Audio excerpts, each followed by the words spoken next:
and welcome to another episode of Before You Travel Abroad. And in this beautiful segment, we discuss finances, the part people don't want to hear. Okay, so let's face the hard truth. Our livelihoods revolve around money. That's why people go to school. That's why people start businesses. And that's why people leave their homes to go to other countries in search for better opportunities. So money shapes the quality of life you live abroad, and that's a big deal. So when you move from a third world country to a first world country, the financial shock can be brutal. You may have savings, but the difference in currency value, the cost of living, those savings can evaporate faster than you ever imagined. And before long, you will need a job or a reliable way to earn money, or just to maintain a basic standard of living. Take American schools, for example. If you don't have a scholarship, they will require you to show proof of financial capability, which is often tens of thousands of dollars, before issuing you a student permit. It's not what most people want to hear, especially if you're determined to leave your country at all costs, but this requirement exists for a reason: to protect you, the school, and the country that you're going to. So without sufficient funds, you risk end up being homeless in a different country, begging, or overworking yourself to a point of health deterioration. So as a student, your primary goal is to study and excel, not to fight for survival every single day. So if you're visiting or relocating without a support system, your finances become your only safety net. I know someone who relocated for school with 2 children, and they had to stay in a hotel for a week because she didn't know anyone and had not secured housing yet. So situations like these are more common than people want to admit, and when you don't know anyone to host you, your money becomes your shelter, your transportation, your food, and even your well-being. Once you arrive, the real work begins. The first thing is you must secure a job or find a way to sustain yourself. If you came for school without a scholarship, this is where the reality hits the hardest. I do not encourage anyone to relocate for school without a basic plan for paying tuition and covering daily expenses. It's a rough road, like a very rough road. In many cases, your student visa won't even allow you to work enough hours to support yourself. If you're lucky, you might eventually get a scholarship. But eventually you kind of have to struggle through maybe the first year. And often that comes after a year of debt, unpaid balances, and emotional exhaustion. So it's brutal. So before you travel abroad, here are things you will experience financially. 1. The cost of living shock. Oh my days. The cost of living abroad is just not higher. It's consistently higher across every category. It's the rent. It's the rent that might cost more than half your savings if converted to your local currency. I had the shock of my life explaining to my family how much a single room cost in my currency. So 400,000 was equivalent to 320,000 Malawi kwacha. And that's a price of a luxurious 3-bedroom house in an elite neighborhood in Malawi. And worse, this was almost half of what I was earning as a chemist. So all the money that I had saved up poured into a single room, no utilities included. Oh my God, what a shock. So at this point, there is no choice. You don't have a choice. Whatever price you find, that's the price that you have to work with. Yeah, what a shock. So at this point, you have no choice. You just go with the flow. Pay the rent, save the money for utilities like electric, trash, water bill, and allow life to go on. Once you've secured rent, you will then need groceries for your day-to-day life. So fruits alone will cost you at least half of your budget. But at this point in your life, buying fruits is probably considered a luxury. So forget fruits. Groceries cannot be ignored just because you need to feed yourself every day to efficiently function and participate in your academics. So other things to consider would be transportation to school or to work, if depending on what you're doing, healthcare. Most schools will not allow you to be a student without health insurance, so you would have to make sure that whatever you're earning is able to support you for healthcare. Childcare, if you have children, you would need to think about daycare and the cost of paying for that. Some places have resources to help you with that. If you're below the poverty minimum limit, you would need to find that information out. Utilities, you can't live without. Your landlord will expect you to pay for utilities. And then there's things like internet and phone plans, things that we don't usually do in a third world country. That's a story for another day, but you can't survive without that. If you don't have a phone plan, nobody can reach you. You can't reach people. So even cheap cities in first world countries are expensive compared to African or Asian or South American cities. Secondly, you would have to think about emergency funds. Emergency funds are not optional. Unexpected expenses abroad are not small, so a medical emergency can cost thousands of dollars. A car breakdown, if you want to own a car breakdown can wipe away all your savings. A delayed scholarship or paycheck can leave you stranded for a couple of days. And housing deposits often require 2 to 3 months upfront. That's a hard truth. Like your landlord, if your rent is $1,000, your landlord will require you to pay $1,000 deposit, and sometimes you don't have that. So that's something you would have to consider before you travel abroad. So without an emergency fund, one unexpected event can destabilize your entire life. Now, hidden costs of relocation. People rarely talk about the visa fees. When I applied to come for school, lucky for me, I had a job that was paying me really well, so I could afford, without stressing a lot of people, to pay for the visa fees, that for the interview, for them to send my I-20 to ship it all the way from the US. That cost me another $200. The interview cost me $150. Service fee, that's another fee you have to pay for the US embassy to process your F1 visa. That's like another $200. Then you have to pay for the flight ticket to get to the country. Oh my god, your first month's rent plus security deposit. You need to buy things that you're going to use in the house. Obviously, you're not traveling abroad with a bucket of your pots and pans. You have to buy pots and pans when you get there. So that's even more things you have to consider. Some countries are cold, so you have to consider that at some point you would have to buy winter clothing.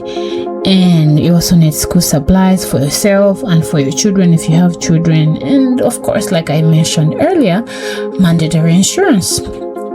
These small things add up quickly, like before you know it, everything's $10, $40, $50. Before you know it, your money is going and you can't figure out how and where. So the fourth one to consider is limited earning power for students. Well, as international students, we have to face a hard truth. Our work hours are restricted. So many people work 40 hours a week. International students are only allowed to work half of that, so 20 hours a week. And obviously your rate per hour is not even that much. It's a student rate, so maximum probably $15 an hour. So that limits how much you can actually earn. That might not even be enough to cover your rent. So trying to travel abroad for school and hoping you will find a job to cater for your school and study plans, that's crazy. I think you should not do that because it's crazy. Yeah, that's all I can say. So you have limited job options because as an international student, you're only allowed to work on campus. And every visa has limited work capabilities. Some visas won't allow you to work, some can only allow you to work in special certain circumstances, so you kind of have to know what visa you're on and what are your do's and don'ts. As a student, only work on campus for 20 hours a week, obviously not paying you much. So yeah, the next point would be low paying campus jobs. Campus jobs don't pay much. Their goal is not to help you pay your rent. Their goal is just to help you have a little pocket money in your pocket for small day-to-day issues. So yeah, and then there's also like competition for assistantships. Obviously, if you come here with no tuition sponsored, you would spend first year of your school trying to find assistantships. So there's a lot of competition because everybody's trying to get an assistantship, so it will be hard, and I hope that you'll be able to secure one within the first year so that your second year is not as hell as your first year. So that's something to consider.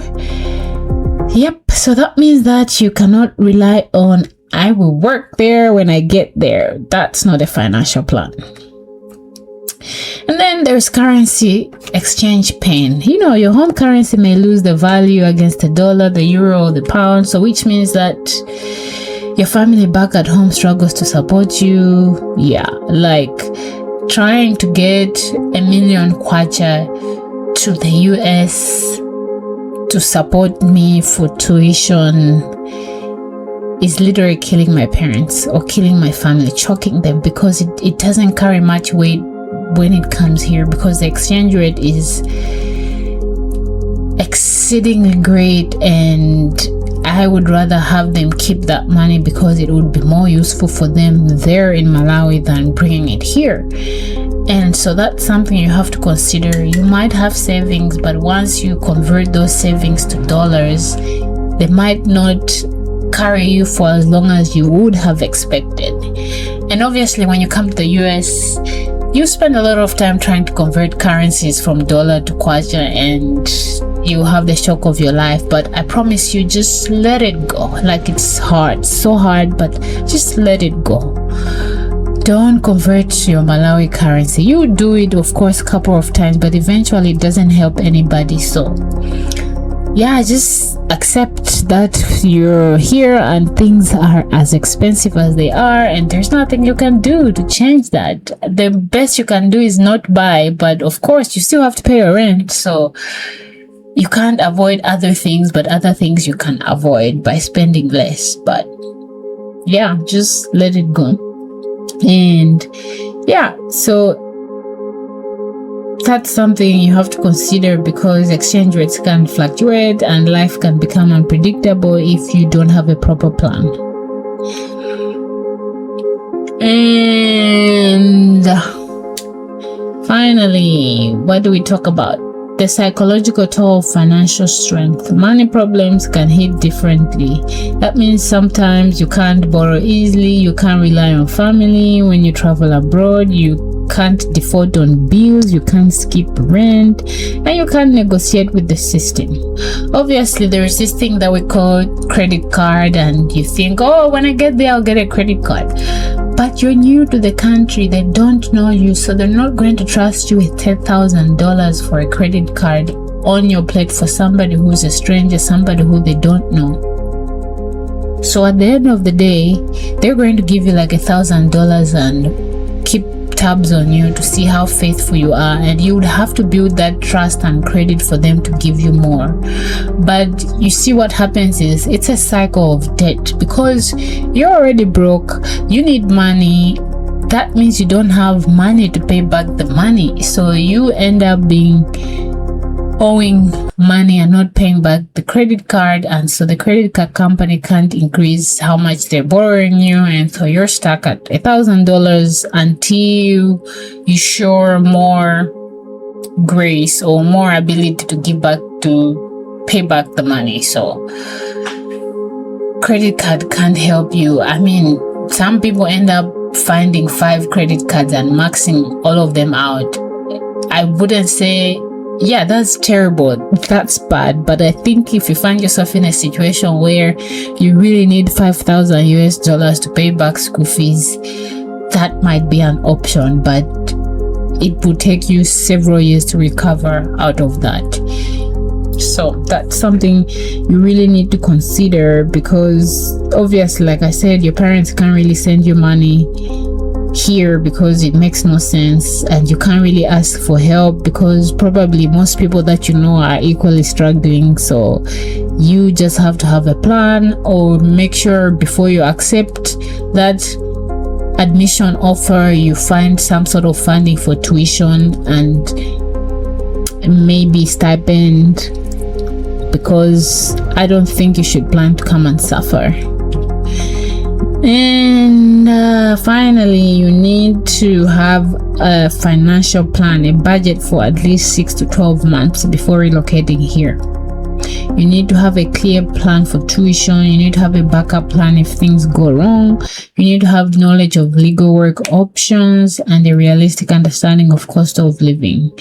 Because, like I said in the first episode, hope is not a strategy. So as much as people don't like discussing finances, finances are a big deal. Finances mean a lot, and they dictate the quality of life that you eventually have here in the United States or in Europe or wherever you first world country you go to. So definitely something you shouldn't skip.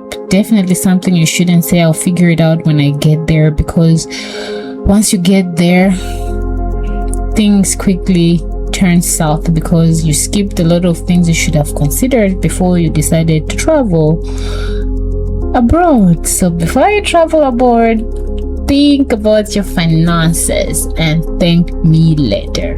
Ciao.